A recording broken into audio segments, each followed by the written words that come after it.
오늘 본문 말씀에는 예수님의 비유인데 큰 잔치의 비유다 하는 이름으로 흔히 불려지는 비유입니다. 큰 잔치를 베풀고 많은 사람을 초청했습니다. 초대받은 사람들이 그런데 여러 가지 이유를 들어서 못 오겠다, 그렇게 통보했다는 겁니다. 잔치에 손님들을 초대한 주인이 노해서 시내 거리와 골목으로 나가서 가난한 자들, 몸 불편한 자들, 맹인들, 저는 자들을 데려와라, 그랬다는 거죠.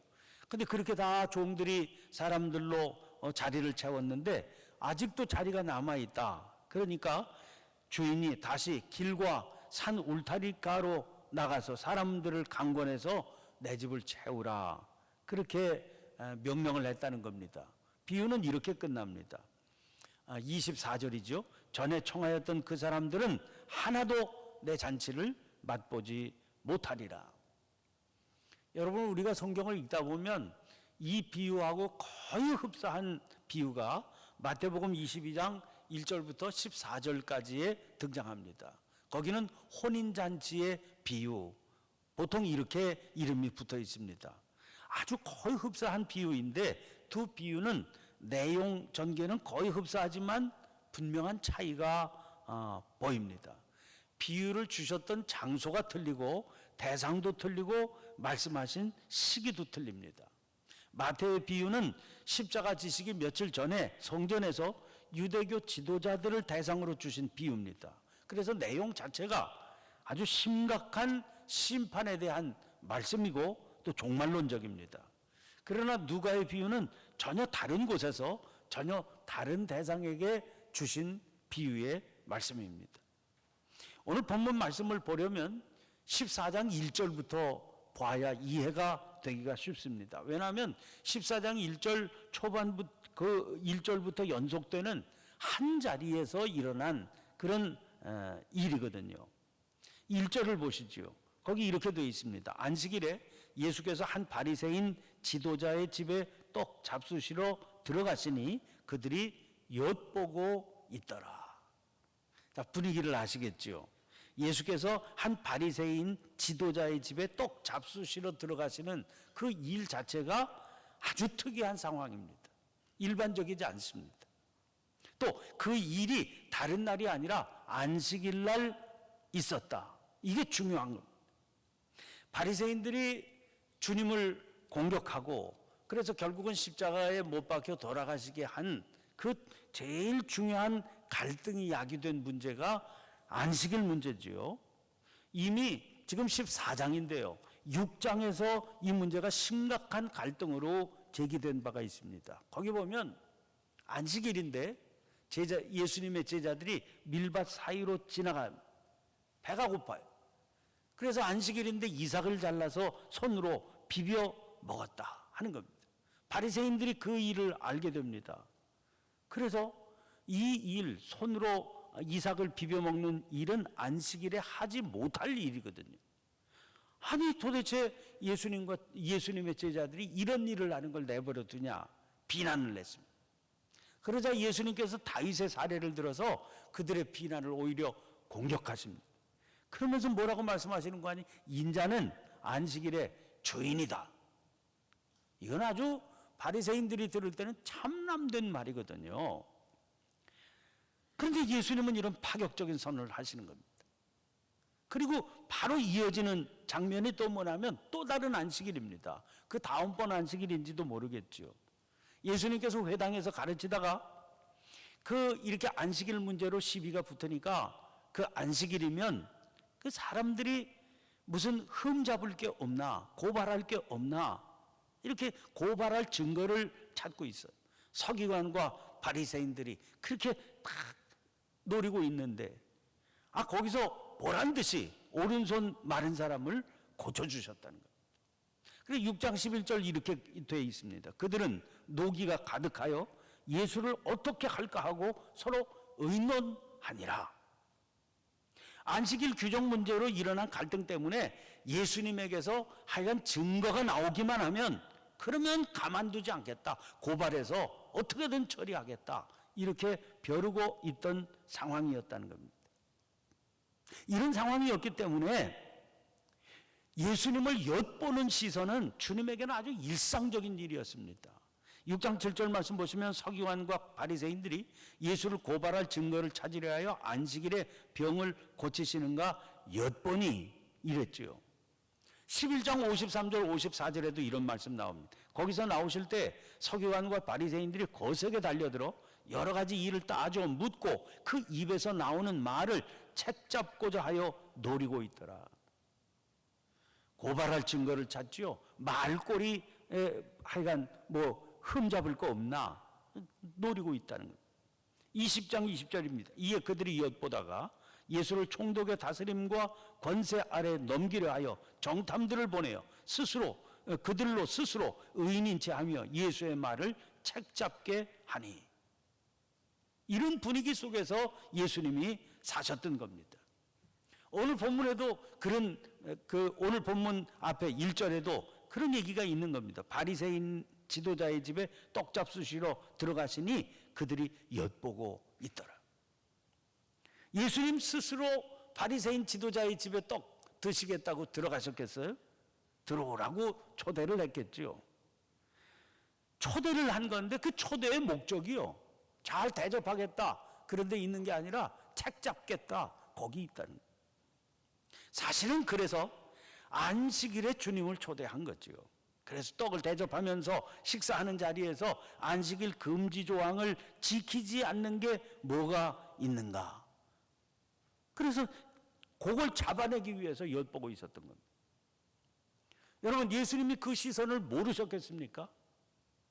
알고 계시니까 엿보고 있더라, 이런 표현이 등장을 할 수 있었겠지요. 아시는 주님께서 2절을 보니까 주의 앞에 수종병 든 한 사람이 있는지라. 저는 이 말씀을 쭉 읽으면서 그런 생각을 했습니다. 바리새인 지도자의 집에서 열린 안식일 식탁입니다. 그런데 초대된 주님 바로 앞에 수종병 든 사람이 있는 겁니다. 이게 우연이었겠어요? 저는 우연으로 여겨지지가 않습니다. 엿보는 시선들이 일부러 만들어 놓은 함정 아니었을까, 그렇게 여겨집니다. 아무튼 그게 우연이든 일부러 파놓은 함정이든 주님 개의치 아니하십니다. 일부러 파놓은 함정이라 할지라도 내버려 두지 아니하셨다. 그 자리에 수종병 들린 사람 보시고 아예 드러내놓고 그 병 고쳐주십니다. 수종병이라고 하는 건 좀 낯선 병이지요. 또 옛 성경에는 고창병이라고 되어 있습니다. 이거 병명 자체가 우리에게 낯선 병입니다. 그런데 사전을 찾아보니까 몸 안에 수분이 고여서 그래서 사지가 붓게 되는 병이다, 그렇게 설명이 되고 있습니다. 여러분, 이 병은 응급조치가 필요한 병은 아니었던 것 같아요. 이 병 때문에 고통을 당하고 있기는 하지만 이거 아주 만성적인 병입니다. 당장 죽을 병도 아니고 쓰러져서 어떻게 되는 병도 아닌 아주 고질적인 병이죠. 여러분, 뭘 할 수 있습니까? 그런 병이니까요, 꼭 이 자리에서 고칠 이유가 없다는 걸 알 수 있죠. 그 엿보는 시선을 알고 구태여 문제를 일으키지 않으려면은 꼭 그 자리에서 고칠 필요가 없이 내일 어디로 당신을 찾아와라, 그래 안식일 아닌 날 고쳐주시면 되는 겁니다. 그러니까 그 자리에서 병을 고쳐주신 것은 주님께서 아주 의도적으로 행하신 일이다 하는 것을 알 수 있지요. 엿보는 시선들을 향해서 얼마든지 엿보려면 엿봐라, 얼마든지 이걸 가지고 문제를 삼으려면 삼아봐라 한 거지요. 왜 그렇게까지 하셨을까요? 3절 말씀입니다. 예수께서 대답하여 율법 교사들과 바리새인들에게 이르시되 안식일에 병 고쳐주는 것이 합당하냐 아니하냐. 함정을 판 자들에게 묻는 거예요. 엿보는 자들에게 묻는 거예요. 안식일에 저렇게 고통당하는 하나님의 자녀가 있으면 병을 고쳐주는 게 옳으냐 그렇지 않냐, 못 본 척하는 게 옳으냐. 그 자리에 있는 이들이 누굽니까? 율법 교사들과 바리새인들입니다. 그들은 자칭 하나님을 누구보다도 바르게 믿고 따른다고 자부하던 사람들. 5절에 예수님께서 이렇게 물으셔요. 너희 중에 누가 그 아들이나 소가 우물에 빠졌으면 안식일에라도 곧 끌어내지 않겠느냐? 아니, 아들이 소가 우물에 빠졌어. 아들이라면 더 말할 것도 없지만 심지어 자기 소유의 소라고 하기만 해도 안식일 규정하는 문제가 달라지게 마련 아니냐? 그런데 하물며 병으로 고통당하고 있는 이는 누굽니까? 하나님의 아들 아닙니까? 하나님을 잘 믿는다고 자부하는 그들은 하나님의 이런 마음을 전혀 이해하지 못하고 있는 자들이다 하는 사실을 분명히 지적하고 계시는 거죠. 이 사람들에게 중요한 것은 고통당하는 하나님의 자녀에게서 그 고통의 짐을 벗겨주는 게 아니었던 겁니다. 그러면 이들에게 중요한 문제는 뭘까요? 이어지는 그 다음 장면이 이렇습니다. 7절. 청함을 받은 사람들이 높은 자리 택함을 보시고 그들에게 비유로 말씀하여 이르시되. 지금 바리새인 지도자의 집에서 의도를 가지고 마련한 안식일 식탁 아닙니까? 아마 예수님 일행 말고도 엿보는 일을 위해서 많은 이들이 함께 초대를 받아서 왔던 것 같습니다. 그런데 그 초대받은 사람들은 자기들 나름대로는 스스로 그 지역에서 그 시대에 한가닥 한다 그렇게 자부하던 이들이었던 것 같아요. 그래서 막상 식탁에 자리를 정하려고 그러니까 누가 더 높은 자리에 앉느냐 이거 가지고 눈치 싸움이 아마 대단하게 전개됐던 것 같습니다. 그 자리에 함께 앉아있는 수종병 환자의 고통보다는 누가 더 높은 자리에 앉느냐 그게 훨씬 그들에게 더 중요한 문제였던 거지요. 주님은 그런 그들을 향해서 높은 자리에 앉았다가 부끄러움 당하는 사람의 비유를 주시면서요. 11절에 무릇 자기를 높이는 자는 낮아지고 자기를 낮추는 자는 높아지리라 하십니다. 또 당신을 초대한 사람에게 충고를 해요. 잔치를 베풀려거든 갚을 길 없는 사람들을 초대해야 된다. 그렇게 말씀하십니다. 이제 이게 사건이 그렇게 흘러가는 거예요. 그리고 그 흐름의 마지막 부분에 등장하는 게 오늘 우리가 함께 읽은 본문 말씀입니다. 이 본문이 시작되는 15절을 다시 봅니다. 함께 먹는 사람 중에 하나가 이 말을 듣고 이르되 무릇 하나님의 나라에서 떡을 먹는 자는 복되도다 하니. 잔치자리는 결국 차려진 음식을 나누어 먹는 자리라 그렇게 할 수 있죠. 여러분 이런 자리에서 제일 중요한 게 뭐겠습니까? 음식보다도 더 중요한 게 분위기입니다. 분위기. 잠언 17장 1절에 마른 떡 한 조각만 있고도 화목하는 것이 제육이 집에 가득하고도 다투는 것보다 나으니라. 그렇게 말씀하고 있지 않습니까? 차려놓은 음식이 별것 아니라 할지라도 화기애애한 자리가 되면 그러면 어떤 잔치자리보다도 만족스러운 겁니다. 기쁨이 가득하게 되어 있습니다. 그러나 아무리 근사한 장식이 되어 있고 멋진 음식이 가득 차려져 있는 자리라고 그래도 지나치게 예의를 갖추어야 되는 만찬, 서로 저기를 느끼며 자리를 함께하고 있는 그런 자리다 그러면 여러분 그 잔치 내내 얼마나 거북하고 얼마나 힘들겠어요. 그러니까 뭐 차려진 게 아무리 맛이 있어도 그 음식의 맛을 느낄 겨를도 없을 뿐만 아니라 그렇게 먹는 음식이 소화나 제대로 되겠습니까? 그런데 지금 이 자리는 어떤 자리입니까? 꼬투리 잡겠다고 엿보는 자리입니다. 누가 높은 자리에 앉느냐 그걸 가지고 신경전을 벌이고 있는 자리입니다. 아주 거북한 자리지요. 이런 거북한 분위기의 흐름 속에서 누군가가 던진 말 한마디가 15절 말씀이라는 거예요. 함께 먹는 사람 중에 하나가 이 말을 듣고 이르되 무릇 하나님의 나라에서 떡을 먹는 자는 복되도다 하니. 그러니까 아마 이 말을 가만히 곰곰이 새겨보면 세상에 이런 인간적이고 이기적인 욕망이 가득한 자리, 이런 자리에서 음식 먹는 게 무슨 소용이 있습니까? 하나님의 나라에서 떡을 먹는 때는 이런 거 다 없을 테니 얼마나 복될까요? 그런 식의 발언 아니겠습니까?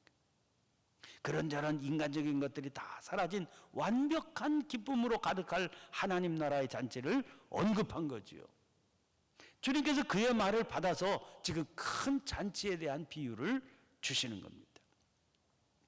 예루살렘에서 예수님 당시에 좀 산다 하는 상류 계급에서 특별한 잔치를 벌일 때는 거기 적용되는 예절이 있었다는 거예요. 손님을 2번 초청하는 게 관습적인 예절입니다. 처음에는 첫 번째 초청은 앞으로 이런 잔치가 열리니까 꼭 오세요. 그렇게 초대하는 거고, 실제로 잔치가 벌어지는 그날 지금 잔치의 모든 준비가 완료되었습니다. 그래 오세요. 이렇게 종들을 시켜서 2번 초청하는 게 일반적인 예절이었다는 거예요. 이 2번째 초청은 초대한 이들을 정중하게 대하기 위해서 이루어지는 존경의 표현이라는 거예요.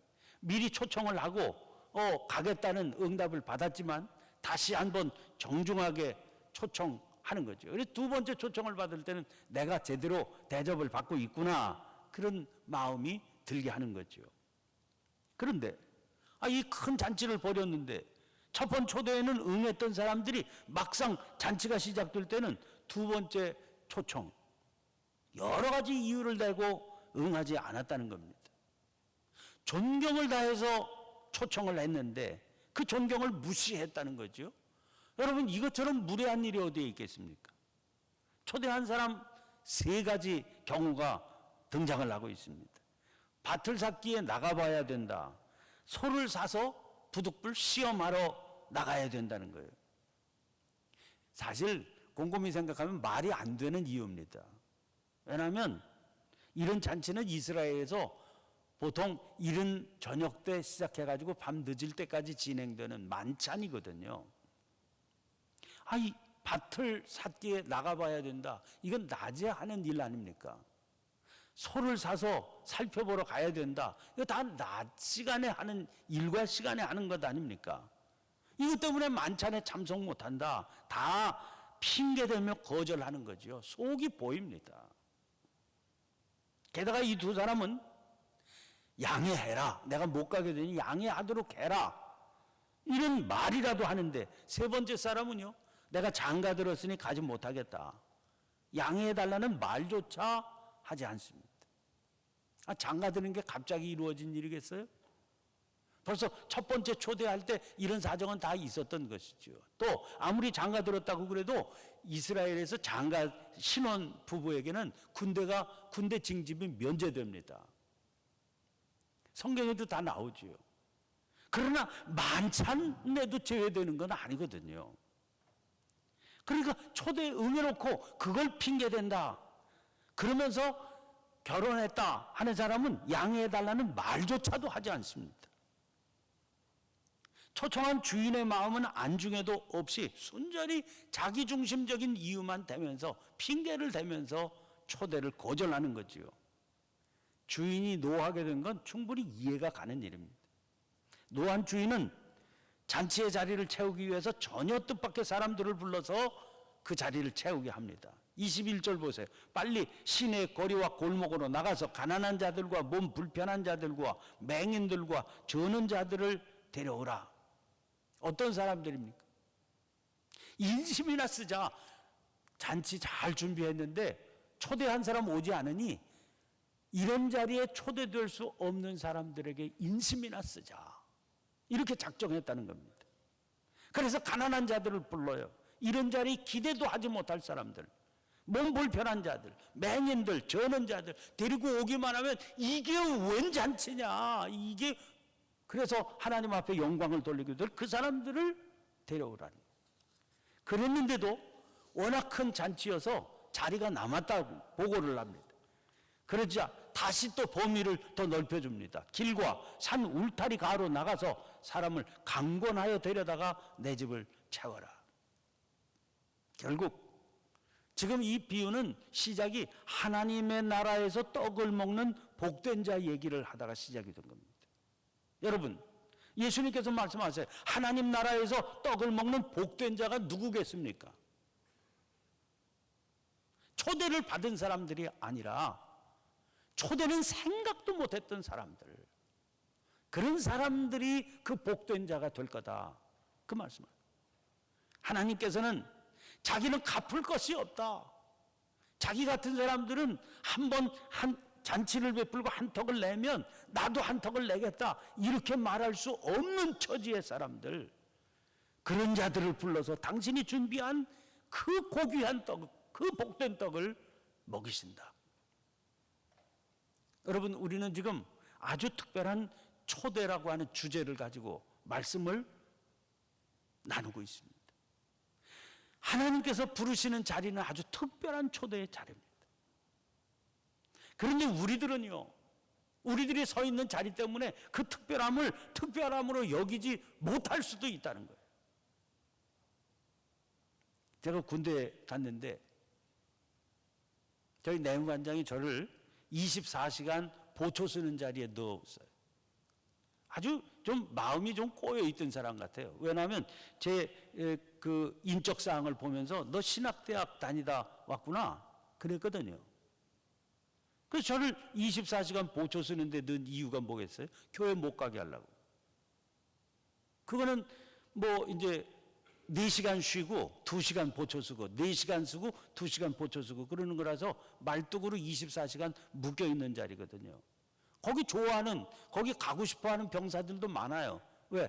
구애 안 받고, 그죠? 4시간 쉬고 2시간 근무하고 4시간 쓰고 2시간 근무하고, 그러니까 아주 이것처럼 편안한 생활이 없다, 보직이. 거기 가고 싶어 하는 애들도 많은데 걔네들 다 못 가게 하고 저를 딱 집어서 보내는 거죠. 주일날이 됐습니다. 언덕 위에 이렇게 서 있는데 주일날 이제 종교 행사 한다고 교회 가는 친구들이 줄 쫙 서가지고 열과 오를 맞추어서 뭐 행진하고 교회를 가는 거예요. 제가 교회 못 가잖아요. 그때 그 언덕에서 쌍촌 언덕이라고, 그 쌍촌 언덕에서 제가 회개를 많이 했어요. 신학교 2학년 마치고 군대 끌려갔거든요. 근데 신학교 2학년 하면서 뭐 이렇게 저렇게 친구 만난다고 그러고 감신 다녔으니까 채플에 빠진 적이 여러 번 있어요. 채플이 있으면 매일 채플 하니까, 신학교는 매일 예배 드리니까, 아이고 오늘 뭐 친구들 만나는데 뭐 만나는 중요한 일이 있으니까, 그러고 빠진 적이 있어요. 그 채플이 얼마나 소중한 시간이었는데 그게 엄청난 자리인데 그걸 내가 그 빠진 적이 다 있구나. 하나님께서 그걸 아주 뼈가 저리도록 가르쳐 주시기 위해서 이렇게 보죠. 한 2달 거기 박혀 있었어요. 얼마나 회개했는지 몰라요.